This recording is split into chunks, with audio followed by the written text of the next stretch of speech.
DHA obviously works with service housing for families. My understanding is that you also provide a booking service for on-base accommodation and for off-base commercially acquired accommodation for singles or unaccompanied people? Yes, Senator. So DHA does provide support to Defence for with its living in accommodation program, so we do the booking system in relation to that. We also provide assistance to Defence by administering their rental assistance program and dealing with members in relation to those entitlements. That's all I need for now, okay, just to establish that you have a role in that, because yes. I want to come to some media reporting published in Townsville earlier this year yes. About soldiers who were evicted from accommodation to make room for new personnel.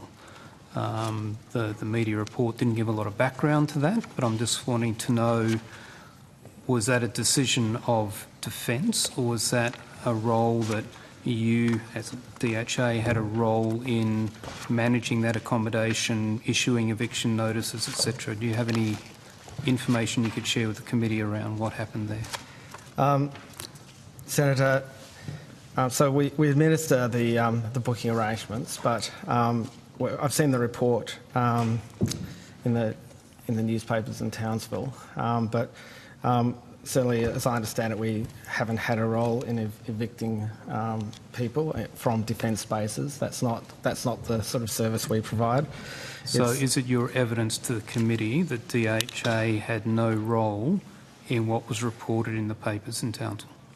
Yeah, I'll ask Mr Jorgensen to add and Mr West to add, but certainly there were newspaper articles, but we can maybe provide some more factual information in relation to what we are actually doing in Townsville. Well, I think just we can provide more factual information about what is happening in Townsville, but I think on this particular matter, as I understand it, DHA is responsible in the provision of off-site accommodation. They are not responsible for on-base accommodation and the provision of and the availability of that, and this is a matter for Defence policy. So my understanding is that DHA do the booking service for on-base accommodation?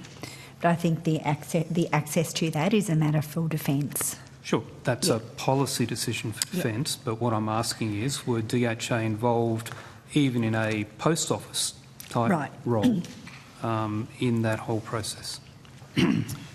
Brett Jorgensen, General Manager, Service Delivery in Defence Housing Australia. Thanks, Senator. Maybe I can just explain a little bit about the booking system and how that relates to a member that isn't able to get accommodation on base. Well, perhaps can we come to the core of my question first? If DHA had no role, even just as a manager of the accommodation in Townsville, then we can move on because we're short of time tonight.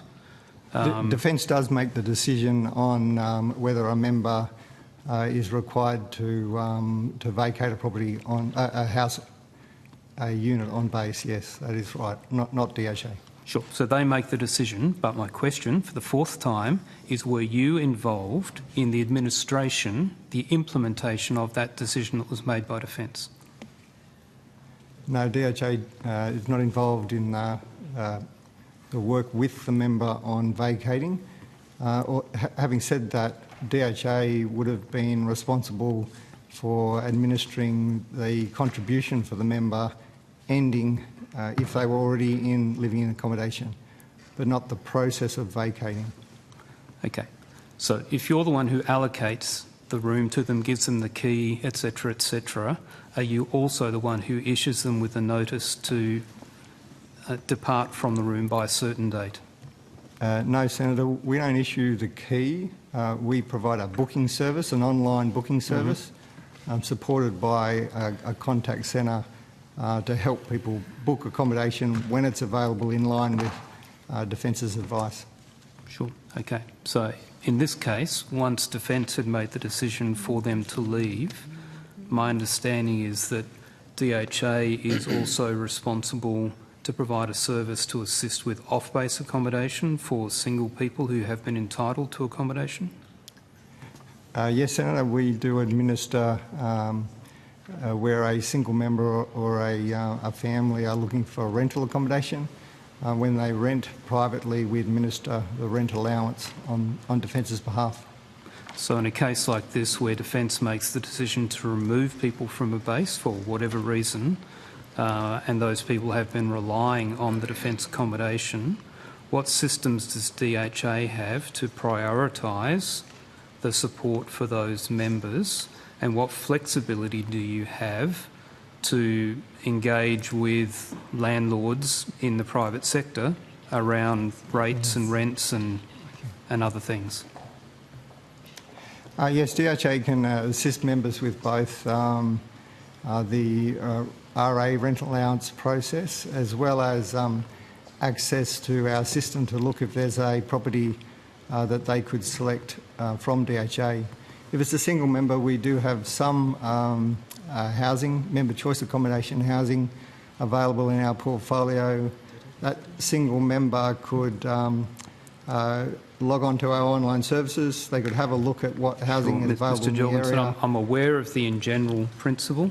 What happened in Townsville?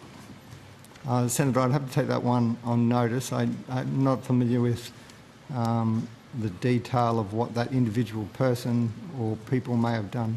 Well, according to reports, it was more than one person, and it caused a significant ruction amongst the community there. Mr Jaggers, you said you'd read the reports.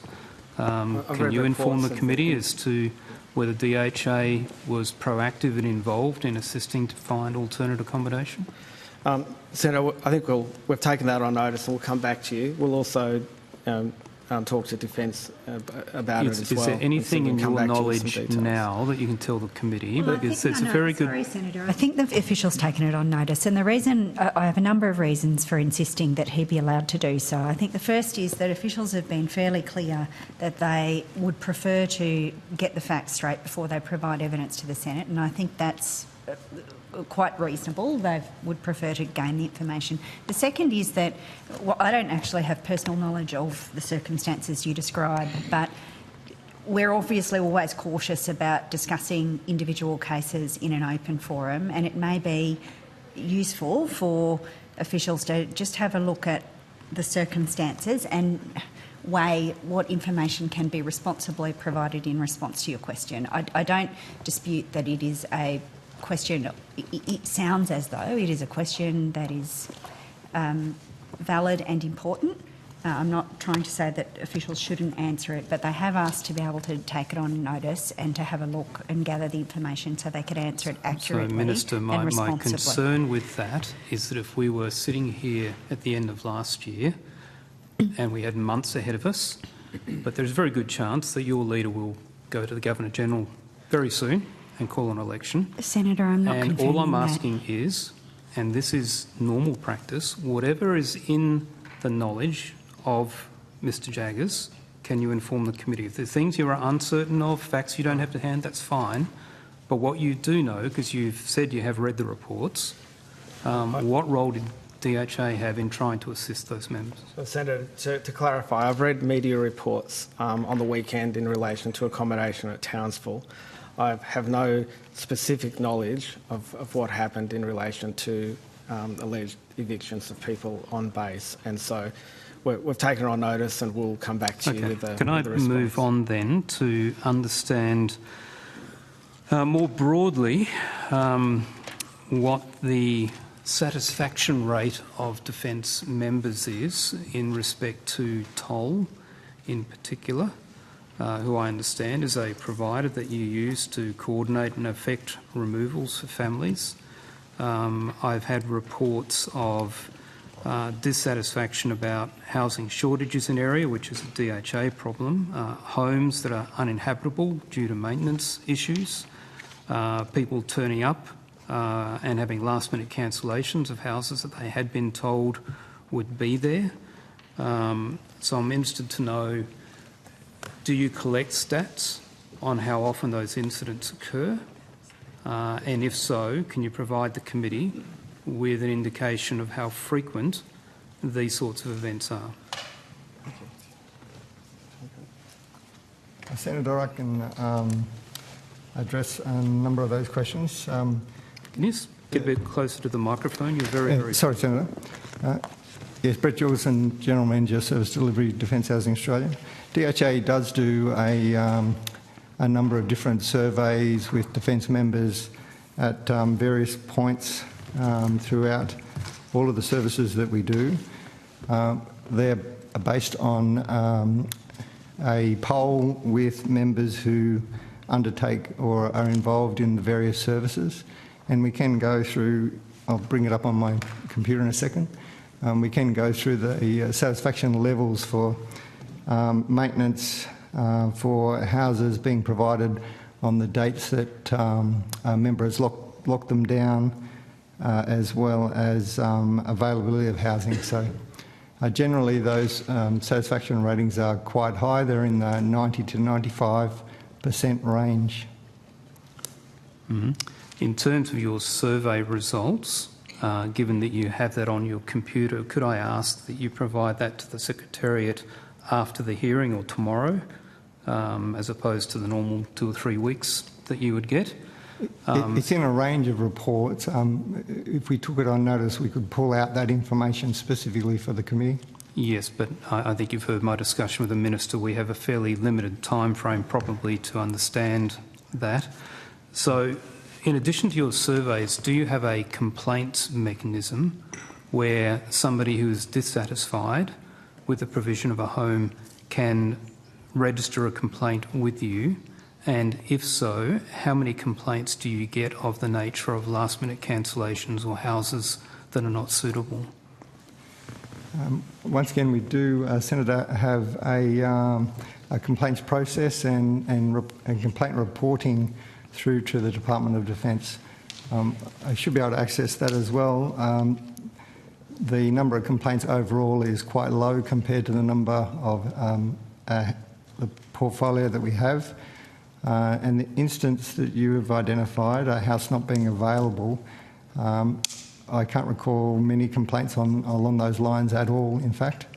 Okay, well, but if you again, can add that to the information you take on notice, that would be useful. Yes. And my final question, because the Chair is winding me up here, is what KPIs do you set for toll and how do you measure their performance and assure yourself that they are providing the standard of service that they are contracted to?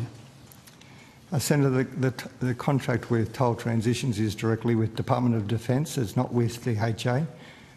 We obviously work in, we coordinate with Toll through the services that we provide in Defence Housing Australia, but the contract is with Defence and they manage that. In that case, I will take it up to the next available opportunity with Defence. Thank you. Thanks Senator. Authorised Senator David Fawcett, Liberal Party, Adelaide.